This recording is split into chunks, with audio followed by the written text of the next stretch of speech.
샬롬, 말씀 읽어주는 김기웅 목사입니다. 오늘도 기대하는 마음과 사모하는 마음을 가지고 하나님의 말씀 함께 읽겠습니다. 다니엘 1장 8절부터 21절까지의 말씀입니다.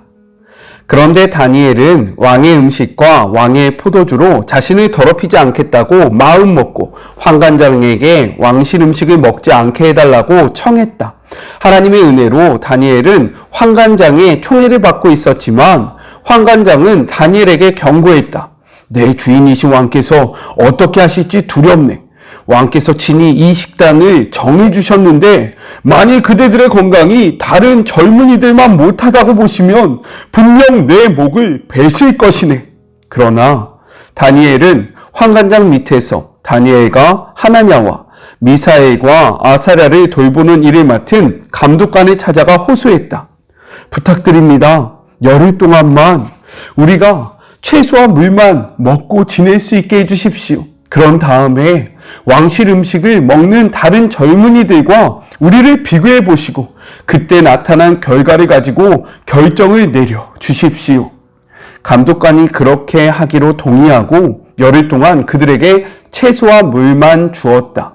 열흘이 지나서 보니 그들은 왕실 음식을 먹은 다른 젊은이들보다 더 건강하고 원기왕성해 보였다. 그래서 감독관은 계속 그들에게 왕실 음식과 음료를 먹이지 않았고 대신 채소만 주어 먹게 했다. 하나님께서 이 네 젊은이들이 높은 학식과 함께 모든 일에 뛰어난 식견을 갖게 해주셨다. 거기다 다니엘은 온갖 환상과 꿈을 해석하는 재능까지 받았다.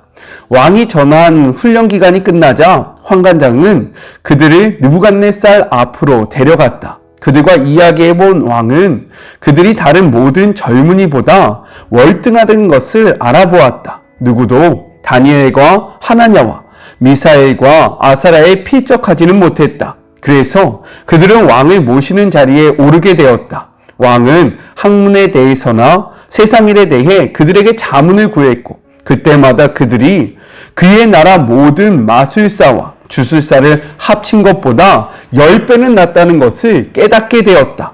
다니엘은 고레스 왕 1년까지 계속 왕을 모시는 자리에 있었다.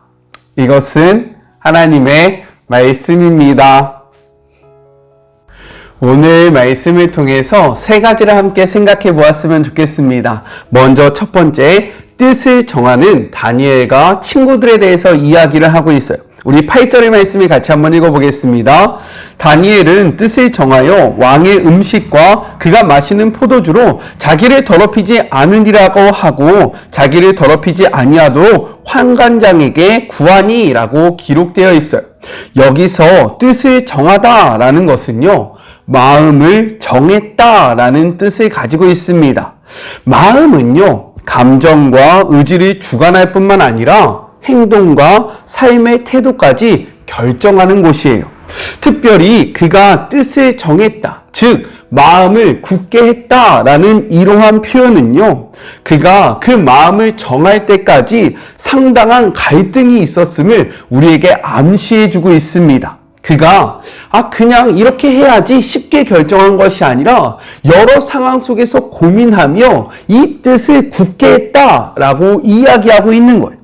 왜냐하면 먼저 그 음식과 포도주는요, 왕이 주는 것으로서 바벨론 제국 내에서도 가장 훌륭한 최상의 것이었기 때문인 거예요. 이러한 진수성찬을 3년이나 제공받을 수 있는 기회를 거절하는 것은요, 쉽지 않습니다. 저는 맛있는 걸 먹는 걸 좋아하니까요, 이것이 얼마나 쉽지 않은지 더욱더, 특별히 채소랑 물만으로 3년을 버틴다는 것은 저에게 있어서는 너무 어려운 일이거든요. 그래서 이 말이 더욱더 공감이 됩니다. 그런데 이것보다 더욱더 중요한 것은 무엇이냐면 이를 왕이 정했기 때문인 거예요. 당시의 문화 속에서 왕의 명령은요, 나라의 법보다 우선되는 것으로서 왕의 명령을 거절한다? 이것은 곧 죽음을 나타내는 것이었습니다. 특별히 다니엘과 그의 친구들은요, 그 나라의 시민이 아니라 누구였습니까? 포로였기 때문에 왕의 명령을 거절한다는 것, 그를 어긴다는 것은요, 감히 상상치도 못할 만한 중범죄에 해당하는 그러한 일이었다라는 거예요. 그렇다면 다니엘은 왜 자신의 목숨을 걸면서까지 왕의 진미를 거절했는가?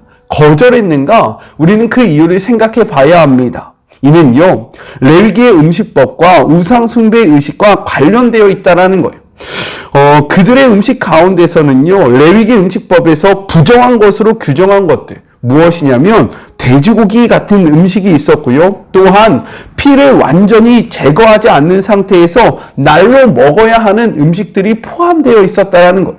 그래서 이 음식을 먹으면 하나님께서 정해주셨던 그 음식법, 정결법에 위배되기 때문에 이러한 뜻을 정한 겁니다. 무엇보다도 바벨론 왕궁에서는요, 먼저 바벨론의 민족신이었던 벨이나 느보와 같은 신에게 희생 제물을 드리고요, 그 후에 이 음식을 왕과 그의 가족들이 나눠 먹었습니다. 따라서 왕이 내린 음식을 먹는다는 것은 무엇입니까? 그 우상 숭배했던 음식을 먹음으로 자신도 이 일에 동참한다. 즉 우상을 숭배하는 것과 마찬가지 일을 행한다 라고 생각했기 때문에 다니엘은요, 하나님 앞에서 뜻을 정하여, 이것을 정하는 것이 너무나도 어렵고 이에게도 힘들었지만 이 뜻을 정함으로 자신을 더럽히지 않겠다라고 결단했다라는 거예요. 이 말씀 앞에 우리는 어떠한가를 돌아봤으면 좋겠습니다. 다니엘과 같이 뜻을 정하는 결단이 있으십니까? 세상 속에서 살아가지만 세상 속에서 하나님의 자녀된 정체성을 잊지 않기 위해서, 말씀을 쫓기 위해서 하는 결단이 있습니까? 하나님의 뜻이 아님에도 불구하고 세상 속에서 살아가려면 어쩔 수 없어 라고 적당히 타협하면서 하나님의 뜻을 묵인하고 있지는 않습니까? 못 본 척하고 있지는 않아요? 다니엘도요, 이것을 정하는 것이 쉽지 않았다라는 거예요. 그렇게 우리도 하나님의 분명한 뜻을 알게 되면 이것을 하는 것이 쉽지 않다 할지라도 하나님을 위해서 뜻을 정하는 주의 모든 자녀들이 되었으면 좋겠습니다. 우리 같이 한번 해봤으면 좋겠어요. 아셨죠? 그래도 우리가 뜻을 정하면요, 다니엘처럼 목숨을 빼앗기는 일은 없잖아요. 우리가 물질적인 손해는 볼 수 있고 때로는 관계적인 면에서 이렇게 소외될 수는 있지만 다니엘과 같이 목숨은 빼앗기지 않지 않습니까? 그러니 하나님 앞에 뜻을 정하고 나아가는 우리 모두가 되었으면 좋겠습니다. 둘째, 포기하지 않는 다니엘과 친구들에 대해서 이야기를 하고 있어요. 다니엘과 친구들의 결정은요, 환관장을 공경에 빠뜨릴 수 있는 것이기 때문에 거절당합니다. 그가 뜻을 정했을 때 그의 문이 활짝 열리고요, 그가 뜻을 정하자 하나님이 모든 것들을 형통하게 해주신 것이 아니라고 성경은 이야기하고 있어요. 먼저는 거절당합니다. 이러할 때 하나님, 저는 할 만큼 했습니다. 제가 노력했는데요, 이것은 안 된 거예요. 그러니 어쩔 수 없는 겁니다 라고 이야기할 법도 한데, 다니엘과 친구들은 그렇지 않고요, 창의적인 제안을 통해서 감독을 설득한다라는 거예요. 우리 12절과 13절의 말씀을 같이 한번 읽어볼까요? 청하오니 당신들의 종들을 열흘 동안 시험하여 채식을 주어 먹게 하고 물을 주어 마시게 한 후에 13절입니다. 당신 앞에서 우리의 얼굴과 왕의 음식을 먹는 소녀들의 얼굴을 비교하여 보아서 당신이 보는 대로 종들에게 행하소서 하매 라고 이야기했다라는 거예요. 10일 동안 왕의 진미 대신 채소와 물만 먹은 후에 자신의 상태를 왕의 진미를 먹은 사람들과 비교해보고 그 후에 결정해달라 라고 이야기를 합니다. 그리고 이 제안은 받아들여졌고요, 그들의 말에 따라 열흘 동안 시험을 하게 돼요. 그 결과 그 성경의 15절에 기록되어 있는데, 그들의 얼굴이 더욱 아름답고 살이 융택하여 왕의 음식을 먹은 다른 소녀보다 더 좋아 보이게 되고요, 어떻게 되냐면 16절 이렇게 이야기합니다. 같이 한번 읽어볼까요? 그리하여 감독하는 자가 그들에게 지정된 음식과 맛이 포도주를 제하고 채식을 주니라 라고 이야기하고 있다라는 거예요. 뜻을 정하는 것 너무나도 중요합니다. 결단을 하고 하나님 앞에 나아가는 것 정말로 귀합니다. 그러나 여기에서 멈추지 말고요, 포기하지 않는 삶의 모습이 필요하다라는 거예요. 한번 뜻을 정하고 나아갔을 때 그의 문이 열리지 않을 수 있습니다. 그럴 때 우리가 취해야 하는 모습은 무엇이냐? 제가 했는데 안 된 겁니다. 하나님 이거는 어쩔 수 없는 겁니다. 라고 포기하는 것이 아니라 하나님의 뜻을 이루기 위해서 계속해서 노력해야 한다. 라고 성경은 우리에게 이야기하고 있는 거예요. 그래서요, 갈라디아서 6장 9절은요, 이렇게 이야기합니다. 우리가 선을 행하되 낙심하지 말지니 포기하지 아니하면 때가 이름에 거두니라 라고 이야기. 다시 한번요. 우리가 선을 행하되 즉 하나님의 뜻을 행하되 낙심하지 말지니 포기하지 아니하면 때가 이름에 거둔다 라고 우리에게 이야기하고 있습니다. 우리요, 포기하지 맙시다. 낙심하지 마요. 하나님의 뜻을 알았다면 그 뜻대로 나아가는 삶 속에 어떠한 어려움이 오고 좌절이 있을지라도 그 뜻을 이루기 전까지 포기하지 않고 계속해서 노력하고 계속해서 나아가는 주의 모든 자녀들이 되었으면 좋겠어요. 네, 혼자 하기 힘들면요, 우리 같이 한번 해봤으면 좋겠어요. 우리 같이 한번 해봅시다.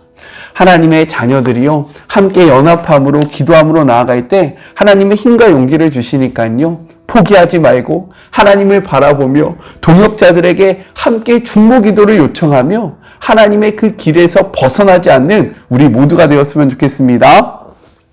마지막 셋째, 지혜를 소유한 다니엘과 친구들에 대해서 이야기를 하고 있어요.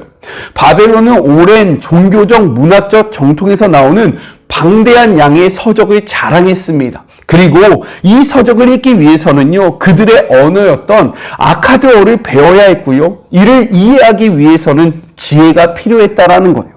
그렇기 때문에 3년의 짧은 기간에 유대 출신의 소년들이 갈대아의 학문과 언어를 배워서 지혜자가 된다는 것은요, 불가능한 일에 가까웠어요. 하지만 그들은 이 어려운 일을 해냈다라는 거예요. 어떻게 이렇게 할 수 있을까? 성경은 이렇게 이야기합니다. 17절의 말씀이에요. 하나님이 이 네 소년에게 학문을 주시고 모든 서적을 깨닫게 하시고 지혜를 주셨으니 다니엘은 또 모든 환상과 꿈을 깨달아 알더라 라고 이야기해요. 어떻게 해요? 하나님 앞에 뜻을 정하고 포기하지 않는 다니엘과 친구들에게 하나님이 지혜를 주셨다라는 거예요. 하나님이 지혜를 주시자 그들이 이것들을 깨닫기 시작했고요. 여기에 더하여 다니엘은요, 꿈과 환상을 해석하는 그러한 능력까지 소유하게 되었다라고 성경은 이야기합니다. 이들이 뛰어난 것이 아니라요, 하나님이 이들의 결단과 이들의 삶의 모습을 보고 이들의 삶을 뛰어나게 해주셨다라고 이야기하고 있는 거예요. 성경은요, 이 하나님의 지혜를 소유한 다니엘과 친구들을 이렇게 평가합니다. 20절의 말씀입니다. 왕이 그들에게 모든 일을 묻는 중에 그 지혜와 총명이 온 나라 박수와 술객보다 10배나 나은 줄을 아니라 라고 이야기해요. 여기서 10은요, 완전수로서 다니엘과 그의 친구들을 대적할 자들이 없었다라고 이야기하고 있는 겁니다. 왜 그럴 수 있습니까? 하나님의 지혜가 그들 속에 있었기 때문에 세상이 그들을 감당하지 못하였음을 이야기하는 거예요. 성경은요, 우리에게 이렇게 권면합니다. 잠언 9장 10절의 말씀이에요. 여호와를 경외하는 것이 지혜의 근본이요 거룩한 자를 아는 것이 명철이니라 라고 이야기하고 있어요. 이처럼 그들은 하나님을 경외했기 때문에 하나님의 지혜를 소유할 수 있었고 이로 인해서 세상이 감당할 수 없는 자들이 되었다라고 성경은 이야기합니다. 우리도요, 하나님을 경외함으로 세상을 쫓아 나아가는 것이 아니라 하나님의 뜻을 쫓아 나아감으로 하나님을 알아감으로 하나님이 주시는 지혜와 명철을 소유하여 세상이 감당할 수 없는 하나님의 자녀들이 되었으면 좋겠습니다. 그리하여 세상이 우리를 볼 때 이야기할 거예요. 야, 저 사람들은 정말로 우리가 감당할 수 없다. 야, 저 사람들은 능히 대적할 자가 없다. 라고 평가받는 하나님의 자녀들이 되기를 간절히 소망합니다. 지혜와 명철은요, 세상 속에 있는 것이 아니라 하나님께 있습니다. 지혜와 명철을 주시는 하나님을 소유함으로 하나님을 알아감으로 세상이 감당치 못하는 자들이 다 되었으면 좋겠어요. 우리 그러한 삶을 함께 살아봅시다. 같이 기도할까요? 하나님 감사합니다. 오늘도 말씀을 통하여 뜻을 정하고 포기하지 아니하여 하나님의 지혜를 소유한 다니엘과 친구들의 모습을 보았습니다. 우리도 이렇게 살아가기를 소망합니다. 하나님 앞에 뜻을 정하기를 소원합니다. 때로는 이 뜻을 정하는 것이 쉽지 않고 여러 가지 갈등을 야기시키지만 그럼에도 불구하고 하나님을 바라봄으로 뜻을 정하며 나아갈 때에 하나님, 우리가 포기하지 않게 하여 주시옵시고 포기하고 싶을 때마다 동역자를 보내주시며 하나님의 성령이 우리의 삶을 꽉 붙잡아 주셔서 하나님이 주시는 지혜를 소유하여 세상이 감당치 못하는 주님의 그러한 자녀들이 될 수 있도록 역사하여 주시옵소서. 하나님, 지금 대한민국은 큰 슬픔에 빠져 있습니다.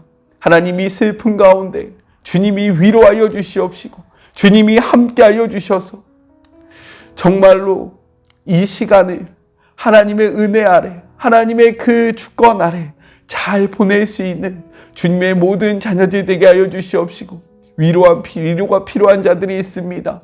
하나님, 그들에게 우리가 하나님의 위로가 되어 다가가 그들을 위로할 수 있는 그러한 시간을 허락하여 주시옵소서.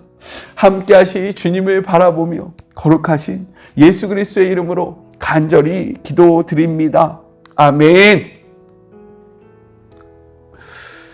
뜻을 정하고 포기하지 아니함으로 하나님이 주시는 지혜를 소유하는 우리 모두가 되었으면 좋겠습니다. 저는요, 또 내일 만나도록 할게요. 사랑하고 주님의 이름으로 축복하면서 오늘 하루도 힘내세요. 우리 내일 만나요. 안녕. 오늘도 수고하셨습니다.